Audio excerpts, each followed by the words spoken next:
Liveline on RT Radio 1 with a Kia EV6, Irish Car of the Year, and now European Car of the Year 2022. Discover the EV6 at kia.com.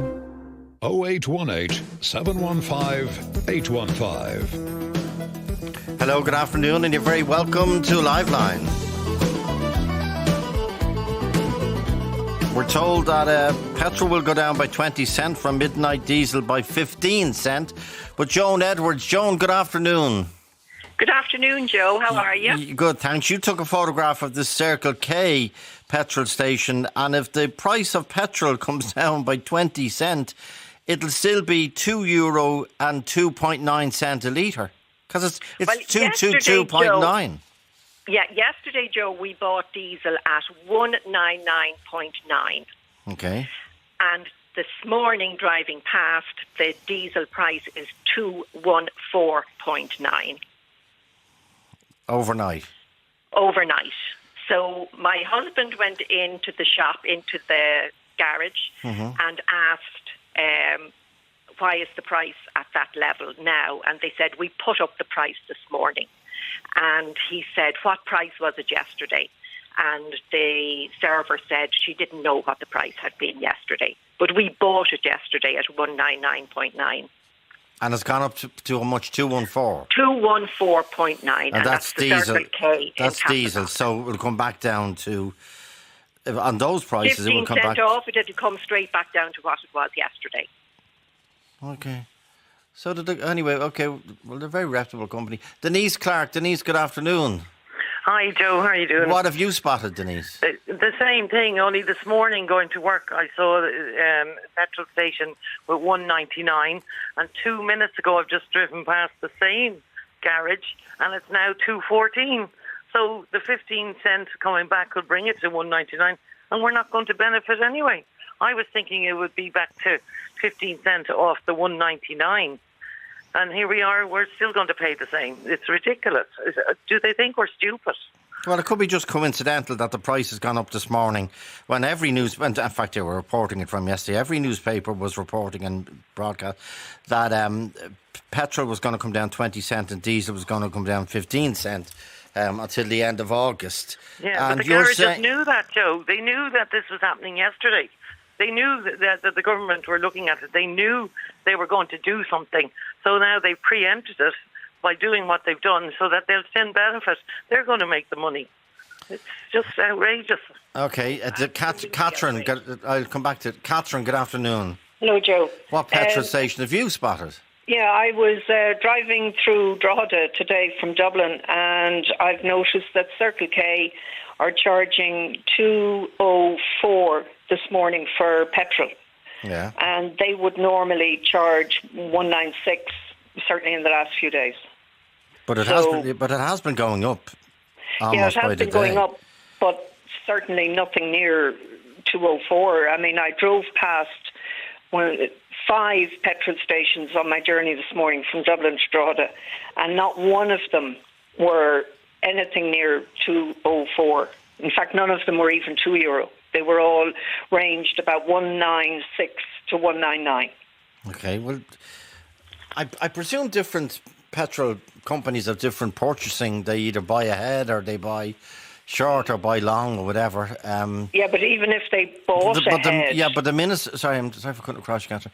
But Catherine, the minister is saying that he's no control over that. He's saying the excise duty will drop by 20 cent a litre for petrol, 50, still get a fair whack out of it, the government, and 15 cent for diesel. But he said he has no control over what the end price would be. So the competition has reduced dramatically in the Irish forecourt in the last few years. But that's what he's saying, shop around.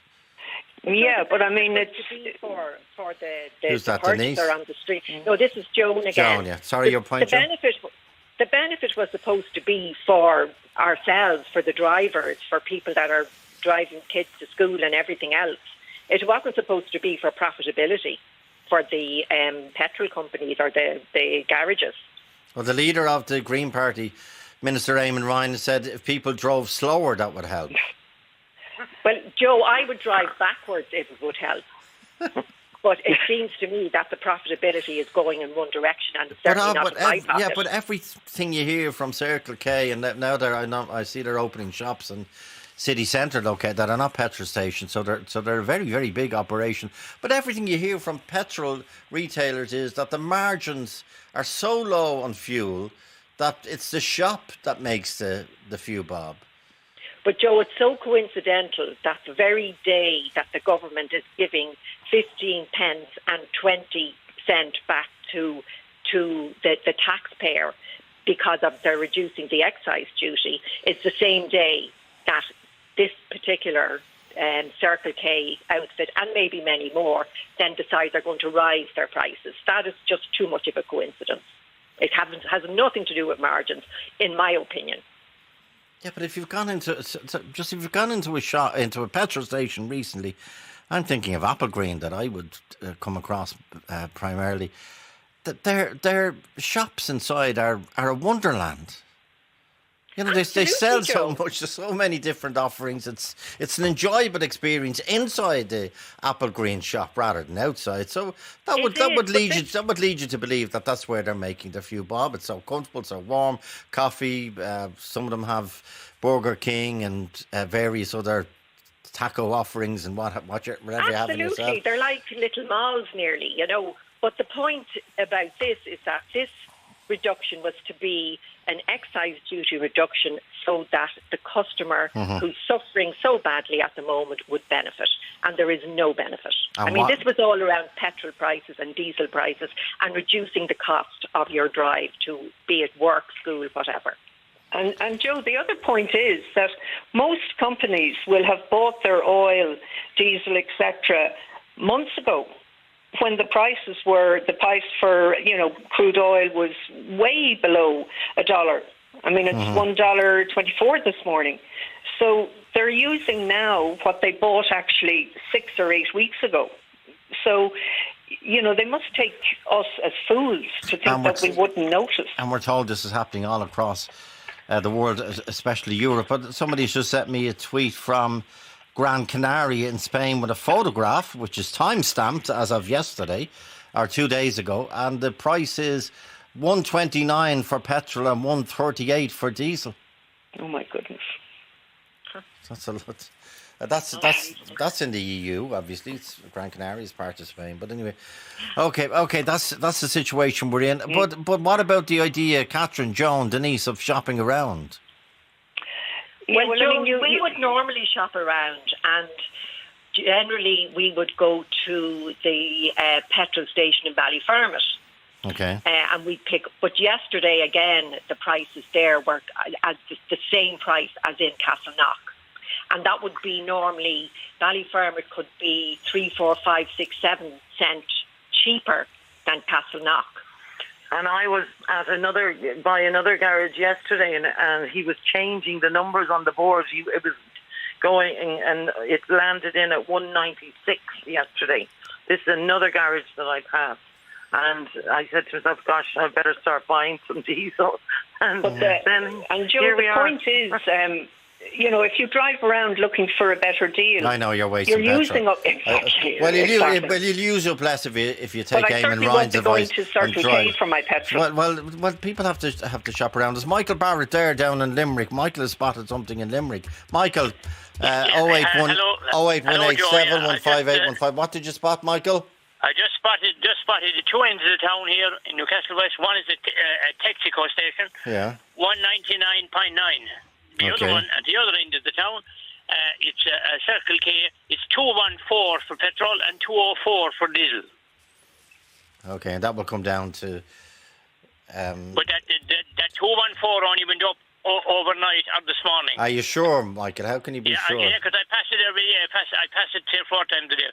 It was at 199 yesterday evening, and it's gone up to 214 this morning. Yeah, but that more than likely is a genuine increase. It's just badly timed in terms of. Isn't it funny that it went up this morning when they knew that the government were going to bringing it back down? That was public knowledge yesterday that was coming down. And is there many Circle K's in your area? They're big now, aren't they? There's only one. There's only one Circle K in the area here. It's an area where Circle K have bought up a number of shops apparently all over the country in the past 6, 8 months, 12 months maybe. This was a private family-owned station, but they have it leased, I think, to Circle K. And what are you saying? Circle K are now opening supermarkets separately? Yeah, they've taken over. It's a small supermarket with a deli and all that type of thing. It was privately owned previously, so now I think they have it taken over for, I think, at least 20 years or something like that. But it's the dearest in the area here around West Limerick.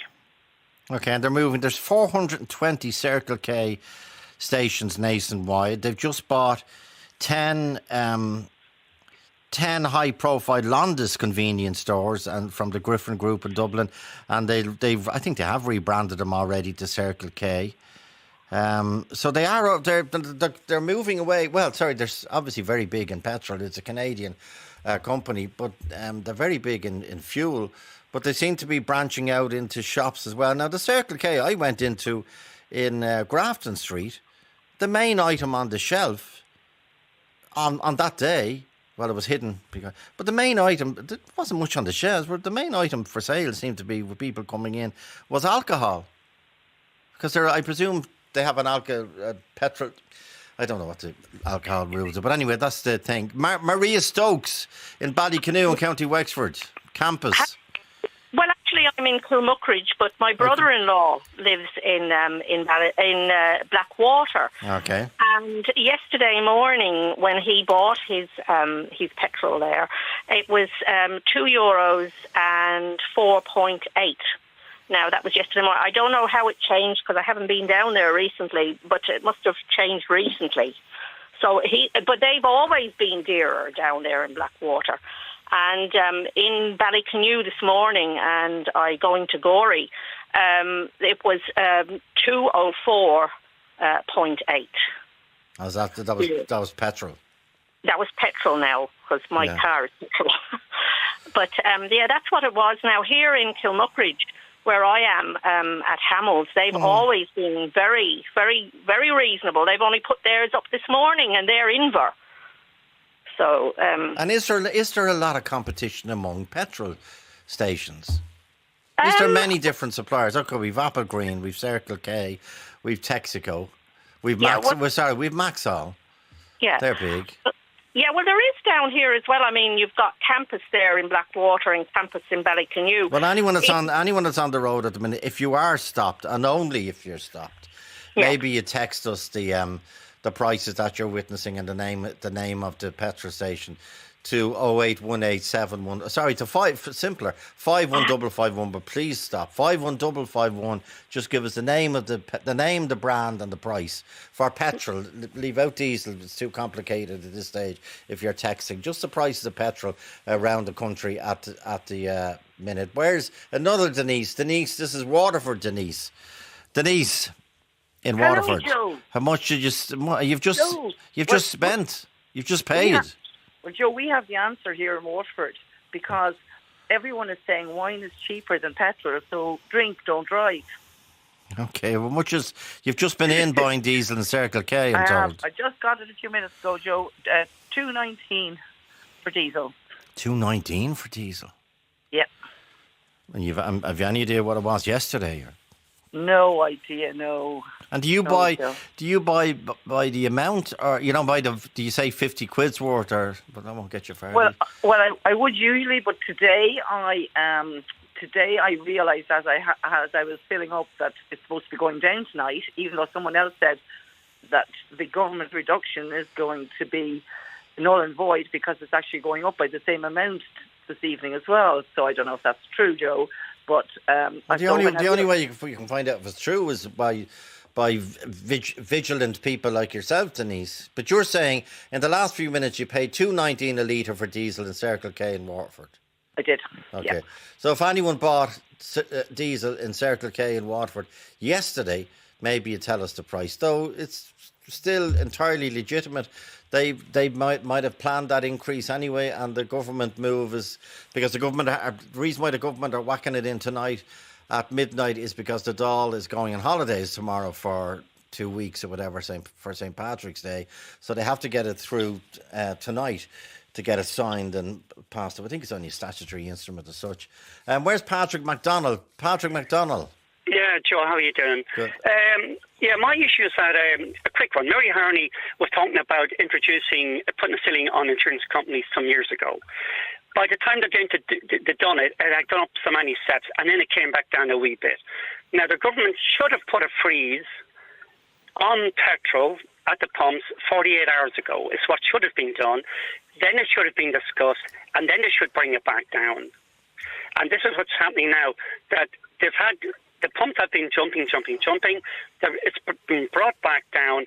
It's minimal. It's not going to really help anybody. The other issue I want to raise, Joe, is that there was a very good economist, maybe it was an RTE or BBC, maybe about 10 years ago, and they're discussing the barrel of crude oil.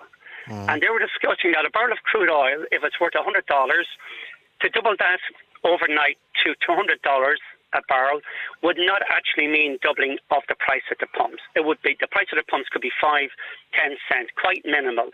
And I think there's a lot of profiteering going on here.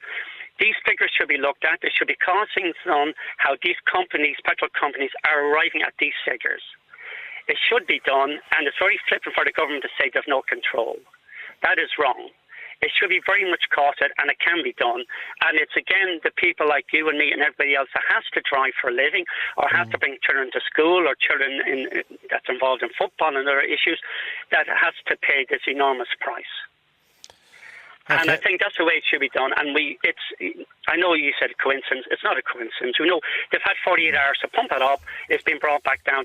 The costing, I think, is what should be looked at. See, maximum pricing for fuel would be surely given that the government has no control over the wholesale cost of fuel.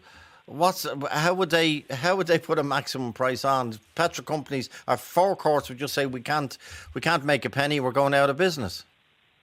Well, if they can, then they should be able to prove that. Then there should be a costing done, because if you have a bar doubling but Patrick, you mentioned but you mentioned the Economist 8 or 10 years ago. Do you remember the queues 30, 40 years ago? 74 and whatever. Yeah. Do you remember those queues? I was in those queues myself. Yeah. They're horrific. Yeah. They're horrific. I know it's a first world problem, but they really are, especially for people in rural areas where they were rationing petrol and people be queuing for 4 or 5 if you were lucky enough. Anyway, I take your point, but I'm quoting Michael McGrath and Pascal Donoghue this morning saying maximum pricing just wouldn't work given the structure of fuel prices. I'm not talking about maximum price. I'm saying how they arrive at what they're selling at, because, as I say, if economists can show that a doubling on a barrel of crude oil from 100 to 200 doesn't. Now, the other issue I was going to say, maybe somebody out there knows more than I do, but the other issue some people have is buying our crude oil in dollars. Is there an issue with that rather than euro? That's something that should should be looked at as well. Okay. I appreciate that, Joe. What about the liquefied gas tankers that were due to be, there was planning permission sought for them down in Fines in County Limerick, but they've been, by government policy... That should go ahead. Well, the government have decided it's not going ahead. It's a government policy because of the Greens. Yeah, and I've said this before, and I've said it to lots of friends. I think the Greens should go the same way as the Labour Party have gone. Is down. They're not going to benefit Ireland in any way. Food security and energy security are the ways that we need. We really need those. And bringing in and saying that we're going to force people to grow crops, and then we close sugar plants and we started importing lots of things, closing coals, closing the 2 power stations. Madness, really is madness. And I think people will have to remember. And now, if you want to buy a bale of briquettes in Ireland, I think they come from Poland, don't they? Yeah, well, that's true, Joe. Yeah, from outside the country, or Latvia, or somewhere like that. Yeah. And okay. Thanks, Patrick. Quick break, Joe. Well, let me do quick prices. Who's in Waterford City? Patrick. Maxall. So 207 for petrol, 211 for diesel. As of today. A couple of hours ago. Yeah. And you know what it was yesterday in Maxall and Waterford? No, it was still the same last night, actually. Yeah. Okay, so it's just last night. So by the looks of it, a lot of prices are just going to go to €2 with this decrease tonight. Yeah. And I have a friend in America who put up a post this morning giving out that he paid $3.56 a gallon in America, and that's what 4.5 litres, and they're giving out over there. Yeah. Okay, Pat. Mick, before the break in Limerick. What garage are you looking at, Mick? Circle K on the Ennis Road, Limerick. So the diesel this morning, it is at 10.52 when I bought petrol there. It was 214.9 for diesel and 204.9 for petrol. So they'll go to 199 or 195 tonight at midnight. Well, it'd be interesting to take the picture now tomorrow and see how much they've reduced it by, you know. So 204 for petrol. The petrol was cheaper than the diesel. Yeah, diesel is normally cheaper, isn't it? It is, yeah. Okay, Jackie in Glasnevin in Dublin. Thanks, Mick. Jackie, what have you spotted? I was coming past Glasnevin Cemetery, Joe, in Circle K there. €2.22.9. I actually nearly choked when I looked up and saw it, but that's the price. For a litre of petrol? A litre of petrol. Wow. That's it. So I didn't give it, I drove past. So people have to fill up at some stage, but that means at midnight tonight it'll go down to €2 about, approximately. Yeah, but that's the highest I've seen it now. It was 209 this morning up at Kilmoon and I coming through. Yesterday that was 198. Today it was 209. Early this morning, 7 o'clock, 209, and that was for both petrol and diesel. And did you notice what was the brand? It's not Circle K. It would be just the local Kilmoon. Okay. And they're very good up there. The prices are usually very good. Okay. But that's Glasnevin and now it takes the biscuit as far as I'm concerned. Okay, well there is a petrol price war, which refer people to, but I think over the last few weeks the prices were changing so quickly that they just couldn't keep up with it. Anyway, thanks, Jackie. Safe travelling, everybody. Joe at RT.ie. Liveline on RT Radio 1 with a Kia EV6, Irish Car of the Year, and now European Car of the Year 2022. Discover the EV6 at kia.com.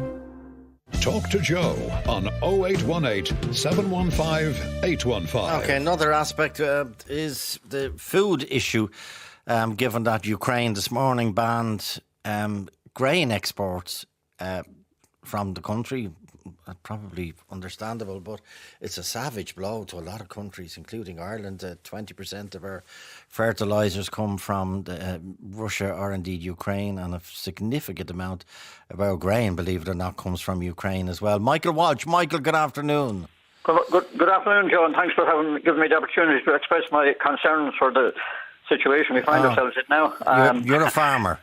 I'm a farmer, Joe, and just listening to the previous speakers there, if it was only diesel that the problems, the cost of diesel that we had, our fuel, it would make life very simple for us.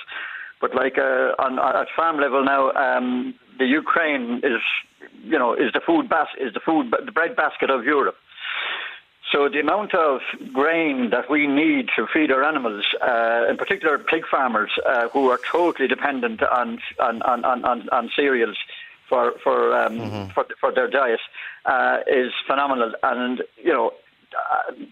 up to now, the pig industry was going through one hell of a time there. And as I probably highlighted there, our president Tim Cullinan, who was a pig farmer himself, lobbied the supermarkets to please stop selling food below the cost of production, because at the end of the day, there won't be a bacon industry in this country if things stay going as they are. Now, that was before ever Putin lost the plot. Like, now we find ourselves in a situation where the cost of imported grain is going to go through the roof, and I was sick this morning when I took up a leaflet from one of the supermarkets, and it's not just the brand, I'm not going to even name the supermarket, selling food, save 33%, selling bacon below, save 20%, 60, buy one, get one free. after all the effort that we made to indicate that the cost of what they were selling for is below the cost of production, and pig farmers are, I scarcely said there's not one pig farmer who is not in the red at the minute, trying to stay in business. Will the market not determine that? I thought, Michael, you had a number of suggestions on what farmers and what people could do, given the impending crisis. The impending crisis, we've seen there on Ear to the Ground the other night there, where there was a vegetable farmer getting out of business because, he had made a decision that he wasn't going to plant any crops this year because he couldn't stay in business because of the prices that the supermarkets were selling. For example, here on this leaflet here, 49 cents each for one turnip, a bag of onions, each now, a head of cabbage, some carrots and parsnips. Now, and what he said was, he held up a 10 cents coin, and he said, all we're looking for is a few cents on every turnip and a few cents on every carrot, and that would keep us in business. The supermarkets in England broke the dairy farmers in England selling milk below cost of production. They literally broke them there 15, 20 years ago. And the supermarkets here are doing the same thing. And I'm appealing to the supermarkets at this point in time, not for the farmer's sake. It's for their customers' sake. Yeah, but the competition among supermarkets in Ireland, and indeed, I presume abroad, they can compete all they like. But what will happen, Joe? What will happen, Joe, when there's no food to be got? I know. What do you farm? I'm a dairy farmer, Joe. Okay, and there's an anti-dairy farm vibe in the last few years, isn't there? Anti-cow and anti-methane. Yeah, of course there is. Yeah, because it suits everybody to blame the farmers for the problem we find ourselves in, and yet they have no problem flying off to whatever they feel like going on holiday. Okay. No. Let's try and focus here a bit, Michael. Are you saying that we should be producing more milk, given that we're very, very good at it, and more beef and more dairy products because we're the best in the world at it? Yes. We should. Not so much more, but when I look at the ad there for the Red Cross and Ethiopia and Troker ads there on television, it makes me sick because I'm a dairy farmer and I'm producing milk. And when I look at that ad and they're looking for money and they're looking for, all that little child needs and his mother is a bottle of milk to keep the child alive. A child is no different to a young calf. If they don't get milk when they're young, they'll die before they ever get a chance to eat anything else. And it makes me sick when I see, if the Ukraine is the breadbasket of Europe, Ireland should be the dairy farmer of the world. We have the best land, we have the best research stations, we have the best farmers to stay doing what we're doing.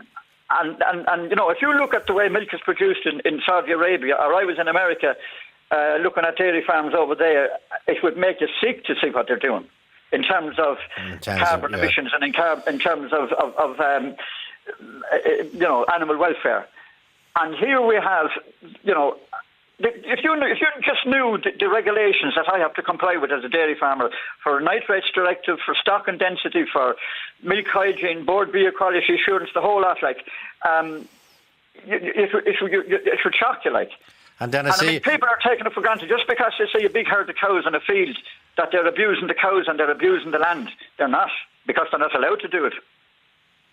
And peat briquettes, as you know, will no longer be made after the year after next because Boardnamone has ended all its peat harvesting operations in Ireland because of the environment. What's going to happen next winter, Joe, when people can't afford fuel, when they can't afford oil for their central heating, when they can't afford coal, not allowed burning coal? In my opinion, Boardnamone should be kick-started again in the short term in order to ensure an adequate supply of fuel for the winter.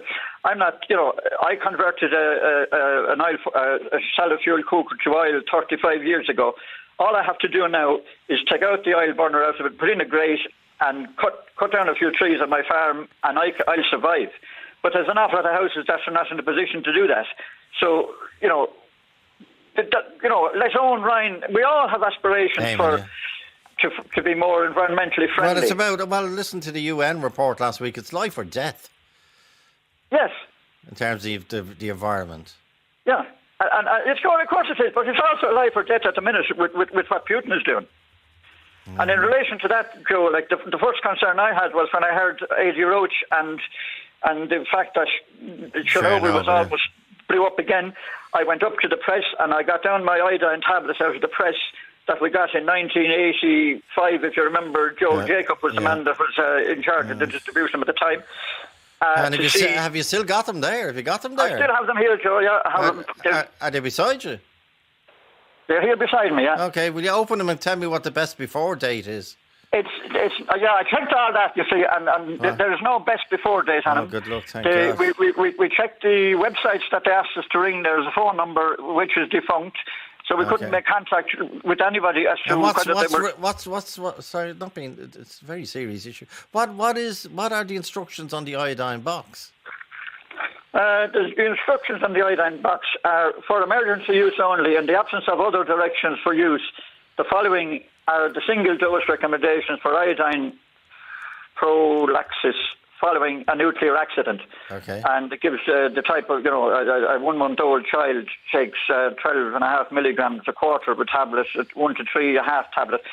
But, the point I'm making is... How many tablets are in the box? How many tablets are in the box? It doesn't say that. I didn't open the box now because it's still in a sealed package. And But, is it one tablet a day? Well, sorry, there's 6 tablets in the box. This is what I don't know. I mean, there is more. They did give an indication that we could look up a website and for further information. And what's the website called? That's on the envelope now. There's one there now. The Department of Public Enterprise website, your local library, your local Citizens Information Office, and info. Local 1890 20 0191, but I rang that number yesterday and it no longer exists. And I didn't get a chance to go into the library. I'm very busy at the minute now. And the Department of Public Enterprise website, all those things But the point I'm making, Joe, apart from the fact that I have some here, my children don't have them, or my grandchildren don't have them. I'm not. I'm gone past my bit before date, Joe, and I'm not too concerned about a shot of radioactive at the minute. But I would be very concerned for my children and my grandchildren. And I mean, if there was a necessity to distribute those back then when Chernobyl, surely to God, in the light of what's happening now, and in the light of what Putin is likely to do before he withdraws or before he stops, that they should be distributed nationwide again. And I mean, that's not going to happen overnight. And I mean, I'd be appealing to the government to consider that, because I mean, at the end of the day, food, we can't. I as a farmer cannot continue to produce food if I'm not, if I'm going to be killed by unnecessary radioactivity, for the sake of an iodine tablet. I'm going to have to work outdoors. I'm doing it all my life, and I continue to do that. But I will be outdoors, and after that time, I can't go into a bunker or whatever, because at the end of the day, if people haven't food, and if they haven't food and heat, there'll be chaos altogether. Okay, Jerry, stay there, Michael Walsh. Jerry Loftus, you're a farmer as well. You're in Michael's and Tip. You're in Mayo. What are you suggesting? Good afternoon, Joe, and good afternoon to your listeners. First of all, I have a quick comment on the petrol and diesel situation. As regards the government reducing the price in currency, it's a waste of time. What needs to be done is they need to reduce the percentage of the take, and that might have to fizzle out altogether to keep, and then bring in price control as well. That'd be my point on that. Joe, I'm listening to a lot of things about, we're caught out with our trousers down. The pathetic, deplorable, industrial-led, business-led model of Irish agriculture that has devastated many parts of rural Ireland, held to ransom by a small cohort of farmers who want to do nothing else but produce food to export using taxpayers' money.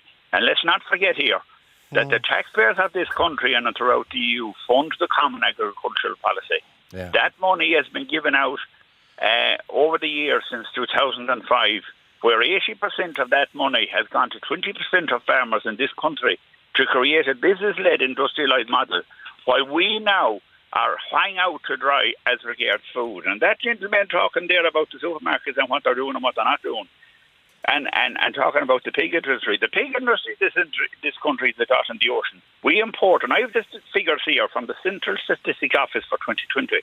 We imported 64,000 tonnes of pig meat and offal in that year. Now, if the supermarkets import it because we don't produce it, then it's up to them what they want to do about that. The same thing with all the other food that we don't have got. Okay, but 90% of what we produce, Joe, in beef and dairy is exported out of this country.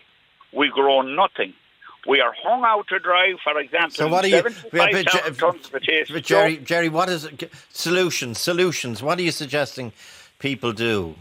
Well, first of all, to put a committee in place last night of a bunch of clowns, I call them. Don't say that. The same people, the same in the industry that has brought this country agriculturally I'm to asking, its knees. Stop calling people names. What are you suggesting, Jerry? Look at Joe, we have to go back to what we're at and what we were at before to self-sufficiency, Joe. We have to start producing our own grain. We are importing 5.5 million tons of grain. Okay, so can farmers switch from dairy to grain? So can farmers switch from dairy to grain? Yeah, of course they can, Joe, but it's not going to happen overnight. And to come up with a suggestion now of farmers going growing grain, where are we going to get the fertiliser to grow it? Where does the animals that's on this land, what do we do with them?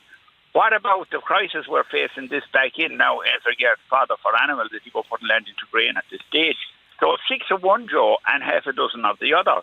The reality is here that we need to diversify across Irish agriculture, and we need to stop this nonsense of increasing the dairy herd up at 1.6 million while everybody else pays the price.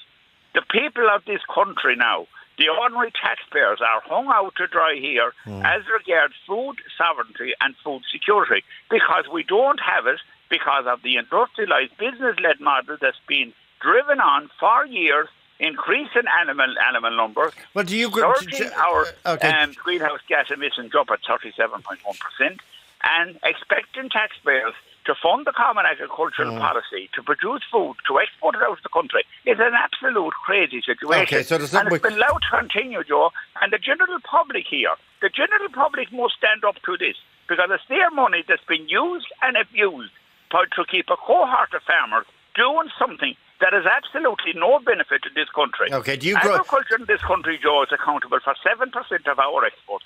And look at here, we'd manage without the dairy industry in the morning if it wasn't in it. We'd manage quite fine. We'd manage what? We'd manage very well without the dairy industry, or a very small dairy industry, because all the products that's produced, Joe. Michael, what do you think of that? We'd manage well without with a significantly reduced dairy industry, Michael. Well, I suppose for a start, that man obviously.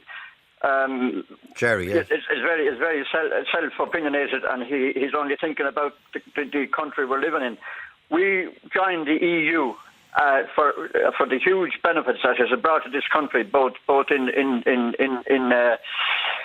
employment and standards of living. Because I'm old enough now to remember when we weren't in the European Union, and when we didn't have running water, and we didn't have all the benefits that we have now, which we would never have had in rural Ireland, but for the fact that now, if he says, like, you take the crops in this country, who are huge exporters and a huge benefit to the taxpayers in this country, by the amount of revenue they're generating for selling quality products all over the world. And like I said, I'm not talking about just Ireland. If we were to just produce enough food to feed, to be quite honest about it, Joe, I'm always saying to feed their own people. Like what? The amount of beef that's been consumed in Ireland is being produced by hobby farmers.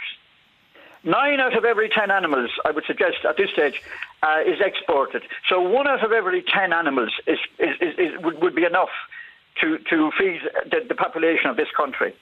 And the same goes Michael, can you switch any of your land to grain, to cereals, to oats, to barley, to wheat? I could, yeah, and get out of cows. But you see, I know nothing about growing grain. I don't have the machinery to till the land. You'll have to learn how to milk a cow, so you'll have to learn how to grow grain too. Well, no, I'll tell you, I'm going to pass leaving. I'm an old age pensioner, to be quite honest about it, and I have no intention of doing anything else on the land other than what I'm doing and what I love doing. What happens to all the young farmers, the young dairy farmers that you have sunken debt advising them to with dairy expansion, and some of them They're all from $500,000 up in debt because of chocolate.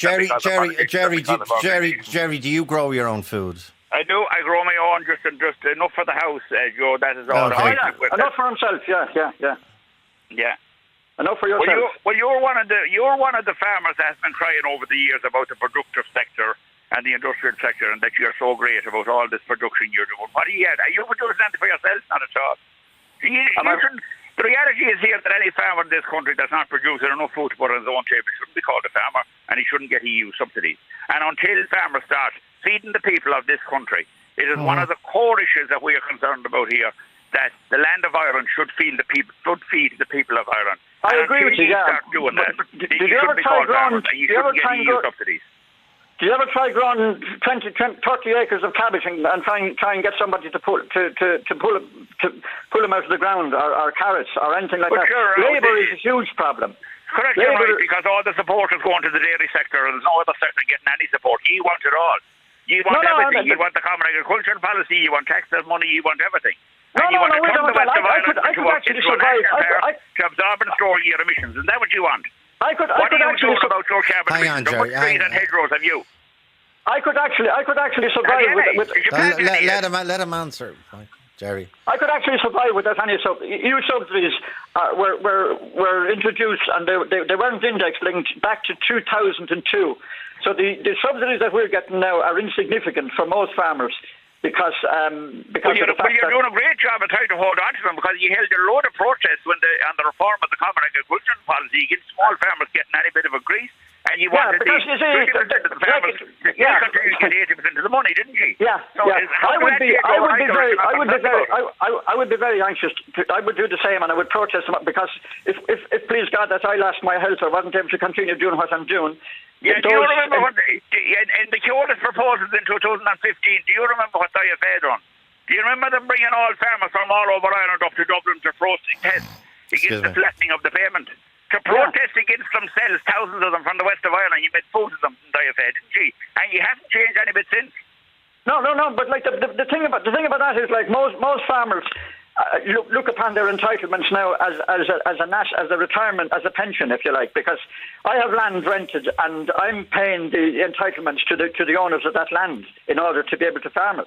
Yeah, okay. That should be a family farm. It should be a family farm producing food, but you'll be taking nothing for dairy cows, haven't you? But I thought most farms in Ireland were family farms. If you listen to the IFA, they always referred to the phrase. They never use the phrase farms. They say family farm. Family farm. No, the man is not. You know, he assumes a dairy farmer has nothing, only cows on his farm. I rear all my calves as well, and I produce dairy and store cattle. So I'm not an. Nobody has any problem with a dairyman milking a reasonable number of cows. No problem. Yeah. But the problem we have is that you have men milking 200 and 300 cows and involved in partnerships in with somebody else milking 700 and 800 cows. Okay, Jerry, can I ask you something practical? You say you grow your own food yourself, sufficient. Just for the house, Joe. Yeah, for the house. That's what I meant. So, how much land would I need? Would a city? Well, this is not a trick question, by the way. Just practical question. No, seriously. How much would a city dweller need to be able to grow their own potatoes? When do you plant potatoes in the next 2 weeks, don't you? Correct, right, and Joe, that is a road that we should be going down. For example, what farmers should be doing and what the urban people should be doing. We should have allotments, like a farmer will rent out maybe an acre, 2 acres, and people from the town or city in plots in there in their own land, and that's for something.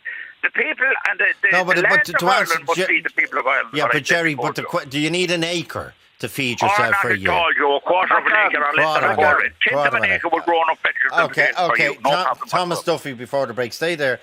Thomas, you're a young farmer. You say you can't grow grain. Why not? No, absolutely not, Joe. The reality, and we need to get back to actually the reality here, because I think we've gone off on tangents with allotments and whatnot.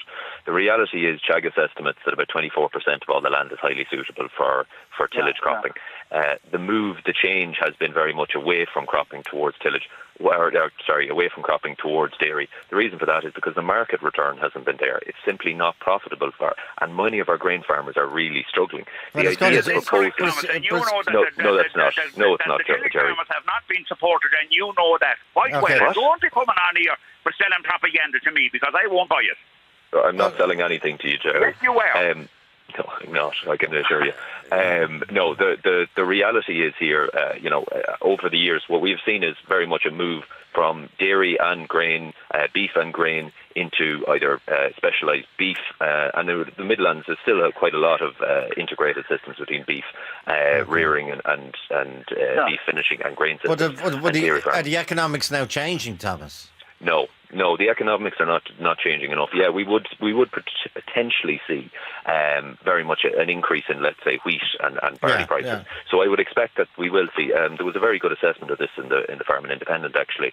The estimates from actual experts in this area would say that we plant about 100,000 hectares of crops a year. Potentially this year we could plant 150,000 crops a year. But the reality is a huge chunk of the land, including my own in Cavan, is simply not suitable for cultivation. Yeah. And we know this from experience. Heavy cultivation of the soils in Cavan Monaghan led to huge bodies of stones simply coming up. And this is fine when you have 16 kids, back in the 1940s. Look, that is the most lame excuse ever. Jerry, if you just let Thomas finish. You must think there's only one county. We don't have. No, I don't think there's only one county. I don't think there's only one county.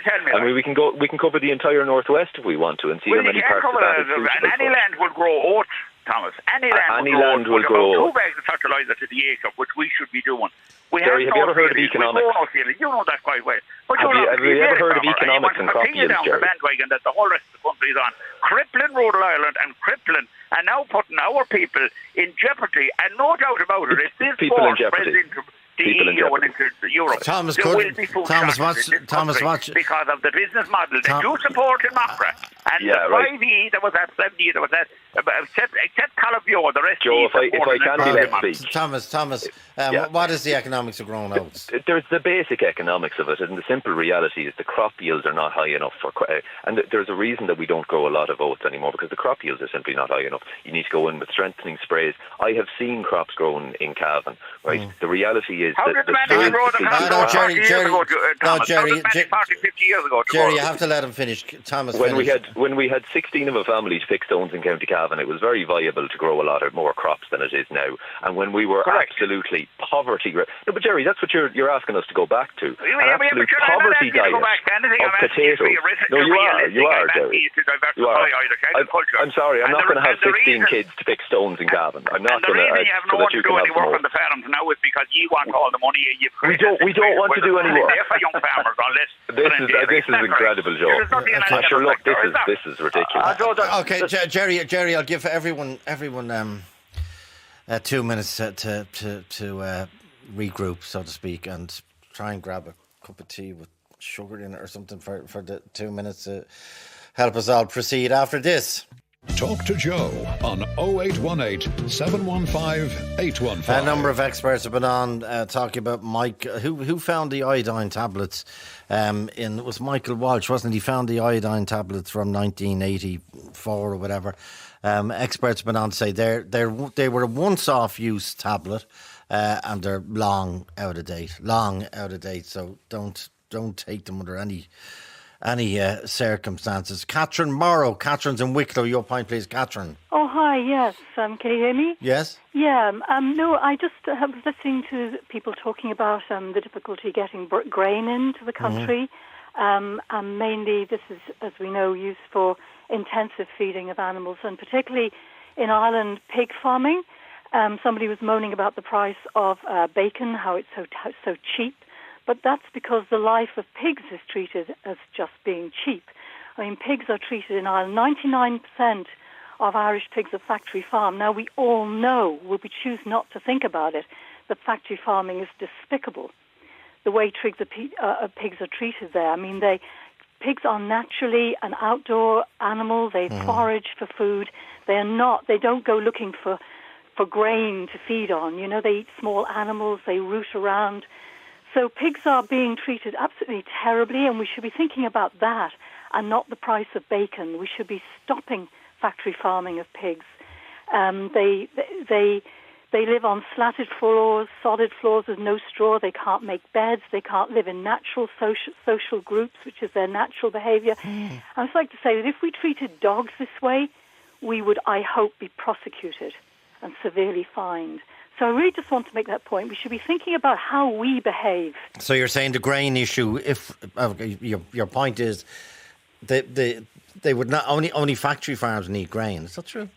Well, it's a major major use of imported grain is for the factory farming of pigs, yes. And I'm just making the point that it's the most despicable practice. And we should either just simply stop eating pork products, or we should at least ensure that pigs are farmed naturally and organically outside. And we should really consider our behaviour in this matter. Well, apparently pig farmers are having a very, very hard time of it at the minute. Well, not as hard as their pigs, I can tell you that.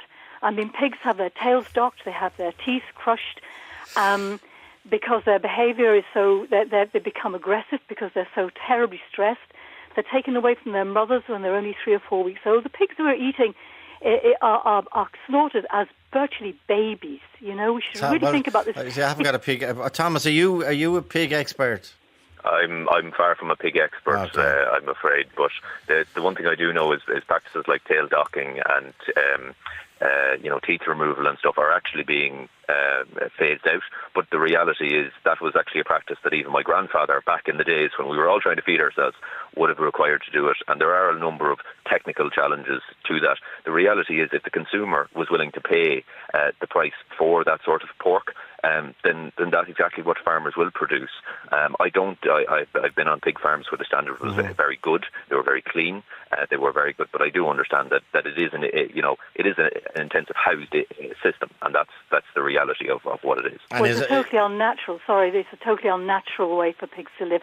But anyway, if people want to clue themselves up and not take my word for it, look up and just Google EFI, Ethical Farming Ireland, or Animals Behind Closed Doors, or Compassion in World Farming, and you will get all the information you need there. That's really all I have to say on the subject. Well, Joe, if I can say, I think it would actually be far better to go and speak to. You will find a number of pig farmers online and go and speak to those pig farmers, and they will show you it, because and they're very open about a lot of this, because some of those groups that were just listed there are certainly not an unbiased source of information. Okay. Catherine Murrah, thanks indeed. Let me go back to petrol prices. Alan O'Reilly. Alan, what are you noticing? Kerosene, which is home heating oil. Well, it was €500 for 500 litres 2 weeks ago, Joe, when I filled up the tank. That is now gone up to €900 for 500 litres. And that's just over half a tank for most people's tanks, so over 900 litres or 1,000 litres.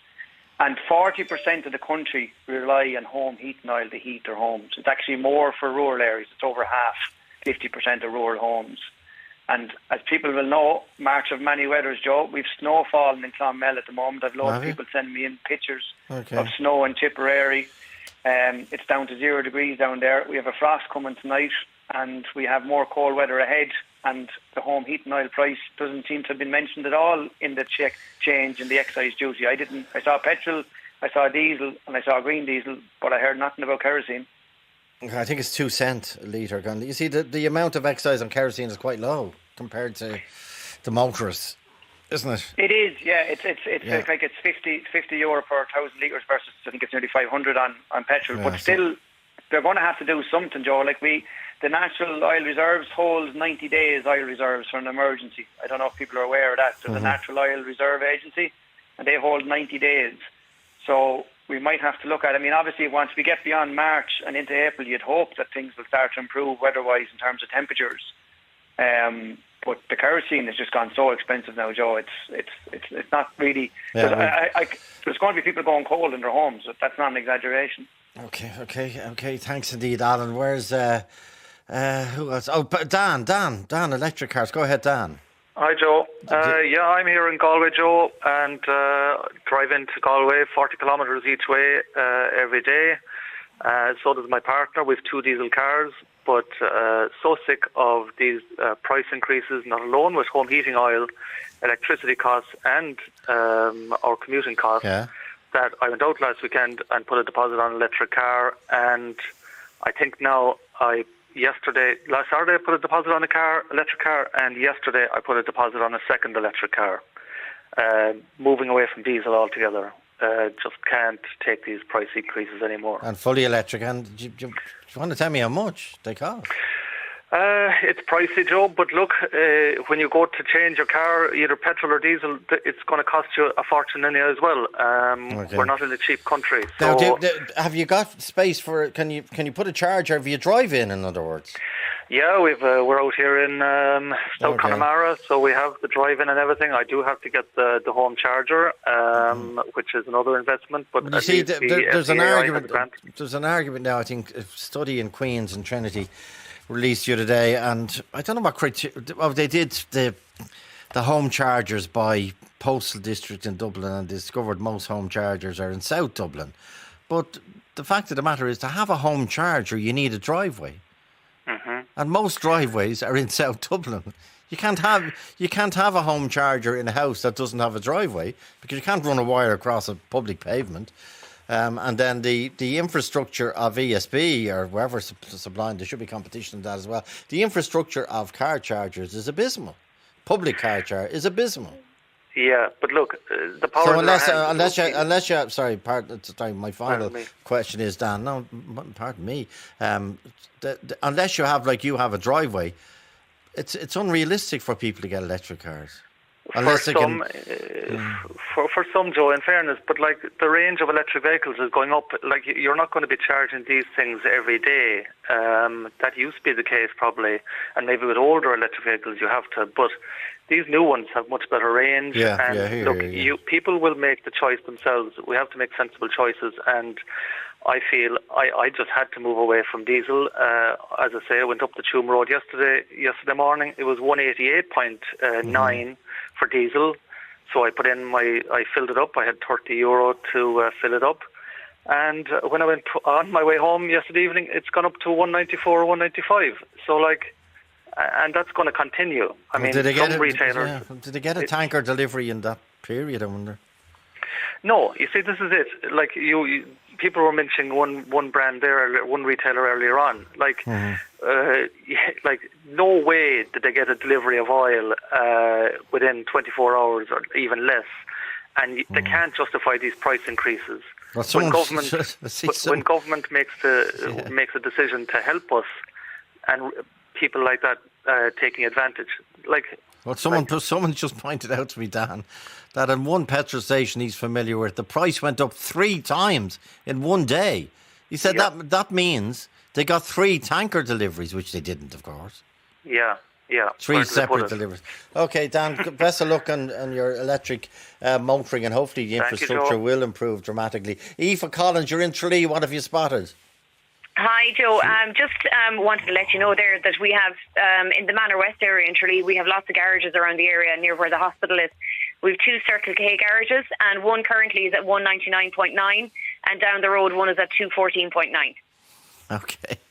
So same company, different owners, 2 completely different prices. Yeah, well, they could argue that we got different delivery times. Someone got a tanker this morning. Someone might be still working off the tanker from last Saturday week.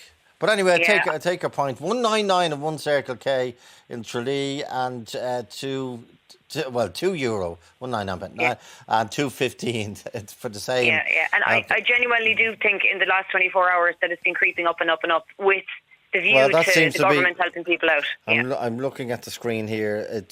There's an enormous coincidence after befalling the nation's garages, isn't there, in the last few hours? Okay, Aoife, got to meet him. I'll get Joe at RT.ie. Liveline on RT Radio 1 with the all-new Kia Sportage, built for endless inspiration. The all-new Sportage, now at your local Kia dealer. Joe Duffy! Talk to Joe on 0818 715 815. Okay, petrol price watch has taken off. The petrol heads are everywhere. Sean, where are you? How are you, Joe? Just heading down there from Dublin to Wexford. 2 updates for you, really. 204 for the petrol at the Gorey services and 214 for the diesel. And before lunchtime in Brina in Wexford, the Apple Green was 195 for diesel, and after lunch it was 206. So that's a major coincidence. And I suppose, Joe, the point I'd like to make is a large part of this price increase is down to the conflict in Ukraine, and the people of Ireland have shown massive generosity. Yeah. We've had the largest aid convoy ever to leave the country yesterday. Huge money made on the late the other night, and then it's opportunistic of these companies to be squeezing the working man and the working woman for the very money they need to go into to do the work, to earn the money to make these donations. Okay, and you know about the largest convoy. Did it go on your ferry? Yeah, we were carrying humanitarian aid the whole time, Joe, and we've also offered free passage throughout Europe, throughout the fleet, to all Ukrainians seeking refuge in any part of Europe. We've a large fleet. Yeah. So, and who do you captain for, Sean?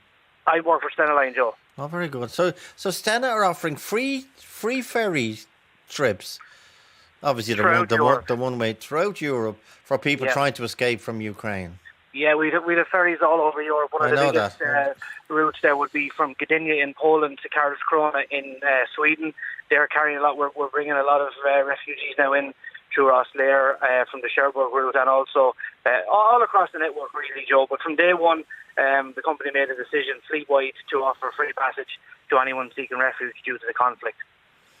And Sean, I remember when I was on a ferry from Rosslare to Cherbourg, the captain brought me up and we were yapping. And what I didn't realise, the amount of fuel that a ferry uses, and a lot of it depends on the speed of the ferry as well.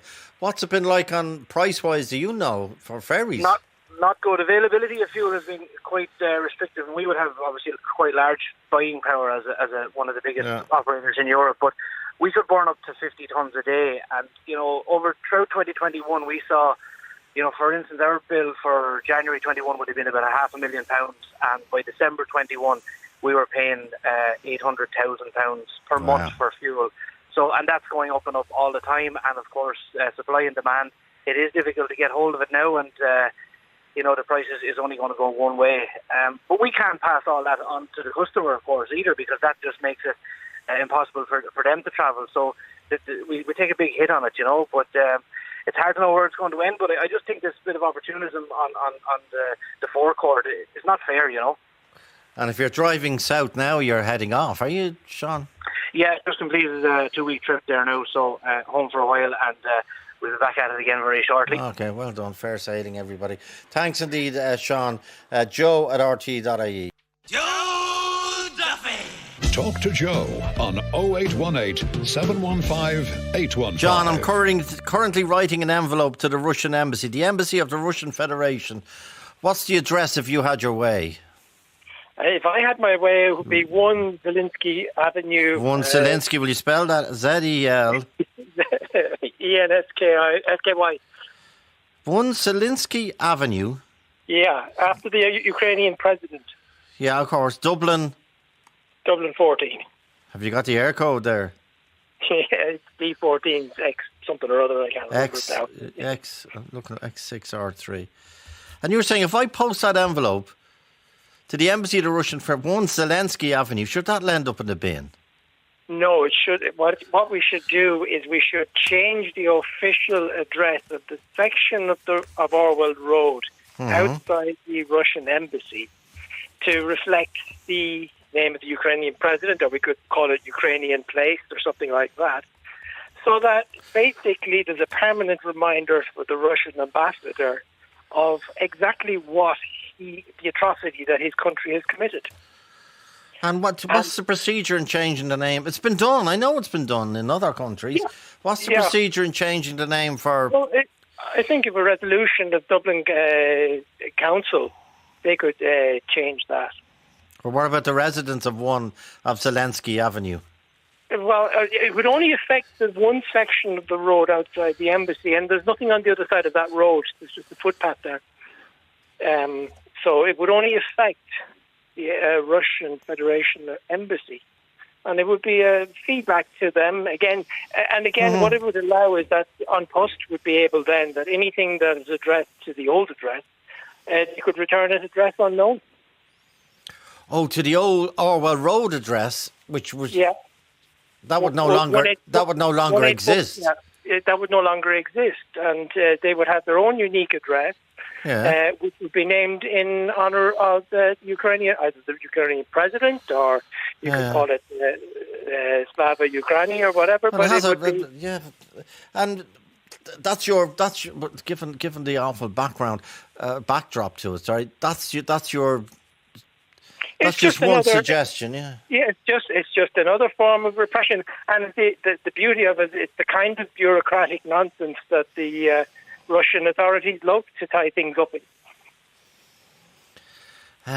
Now, remember what happened to the British embassy, which was on Winston Churchill Avenue in Tehran, and the Iranians were fighting with the British at the time, and they decided, it was the mid-70s, they decided to change the name of Winston Churchill Avenue to Bobby Sands Street. Exactly, which they did, because now they could. I think the residents of Orwell Road would have to decide themselves, which means the embassy would have a vote. The beauty of this, Joe, is that it's just applied to the one section of the road. Okay. But John, you know what the British embassy did in Tehran when the government changed the name of the street in front of them to annoy them? They opened another gate at the back of I don't think there's access around the back of that side. I think there's only that one front entrance there. Okay, you've looked it up, okay. Yeah.